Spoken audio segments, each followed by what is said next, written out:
నమస్తే, welcome to Dot news.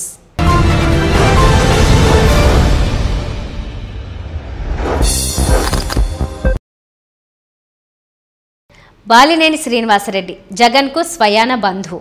అంతేకాదు, జగన్ కోసం కాంగ్రెస్ ప్రభుత్వంలో మంత్రి పదవిని సైతం వదులుకున్నారు. జగన్ మాటే బాలినేనికి వేదం. జగన్ అధికారంలోకి వచ్చిన వెంటనే మంత్రి పదవి అప్పచెప్పారు. 3 ఏళ్ల తర్వాత మంత్రి పదవిని వదిలేయాలని జగన్ ఆదేశించడంతో తూచా తప్పకుండా జగన్ మాటను వేదంగా భావించారు. జగన్ బాలినేనికి ఉన్న బంధం విడదీయలేనిది. వీరిద్దరూ ప్రజా శ్రేయస్సు కోసమే పనిచేస్తుంటారు.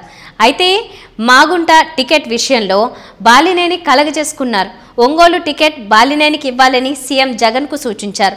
సామాజిక సమీకరణాలతో పాటు ప్రజల అభిష్టానం మేరకు ఒంగోలు టికెట్ విషయంలో జగన్ బాలినేనితో ఏకీభవించలేదు.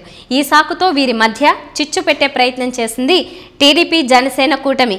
టీడీపీ ఎంతకు తెగించిందంటే బాలినేని పార్టీ మారుతున్నారంటూ ప్రచారం చేశారు. అక్కడితో ఆగలేదు. జగన్ బాలినేనికి అపాయింట్మెంట్ కూడా ఇవ్వలేదని ప్రచారం చేశారు. అయితే ఈ అంశాలపై కొన్ని కారణాల వల్ల బాలినేని స్పందించలేదు. దీంతో మరింత రెచ్చిపోయిన టీడీపీ జనసేన నేతలు వీరి మధ్య అగ్గిరాజేయాలనే ప్రయత్నం చేశారు. బాలినేని మాత్రం క్లియర్ కట్గా తన అభిప్రాయాన్ని వెల్లడించారు. తన ప్రయాణం వైసీపీతోనే అని స్పష్టం చేశారు. వైసీపీ గెలుపు కోసమే ఒంగోలులో మాగుంటను నిలబెడితే బాగుంటుందని చెప్పానన్నారు. అంతేగాని జగన్ నిర్ణయాన్ని ధిక్కరించాలనో లేక తానే ఒంగోలులో బాస్ అని చెప్పుకోవాలనో కాదన్నారు. ఎవరు ఎక్కడి నుంచి పోటీ చేసినా ఒంగోలులో తన గెలుపును మాత్రం ఆపలేరని స్పష్టం చేశారు. ఒంగోలులో 25,000 మందికి ఇళ్ల స్థలాలు ఇవ్వడం తనకు ముఖ్యమని బాలినేని స్పష్టం చేశారు. ఎంపీ అభ్యర్థి మాగుంట అయితే అన్ని నియోజకవర్గాల్లో బాగుంటుందని పోరాటం చేసినట్లు తెలిపారు. మిగిలిన నియోజకవర్గాల్లో అభ్యర్థులు మాగుంట విషయంలో పట్టినట్లు ఉన్నారన్నారు.